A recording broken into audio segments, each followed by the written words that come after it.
నమస్కారం. ఘంటారావానికి స్వాగతం. ముందుగా ప్రధాన అంశాలు. జనగామ జిల్లాలో ముఖ్యమంత్రి భారీ బహిరంగ సభ.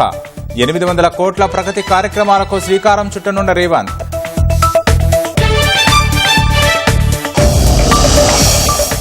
అబద్దాలకు రేవంత్ రెడ్డి బ్రాండ్ అంబాసిడర్గా మారారన్న హరీష్ రావు. ఏకపక్షంగా జగదీష్ రెడ్డిని సస్పెండ్ చేశారని మండిపాటు. తమిళ భాష కోసం స్టాలిన్ ఏం ఒరగబెట్టారన్న కిషన్ రెడ్డి. డీఎంకే అఖిలపక్ష సమావేశం రాజకీయ ఎత్తుగడేనని ధ్వజం.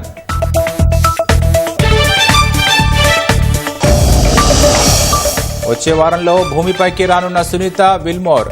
వీరి స్థానంలో ఐఎస్ఎస్లో ఉండనున్న 4 వ్యోమగాములు.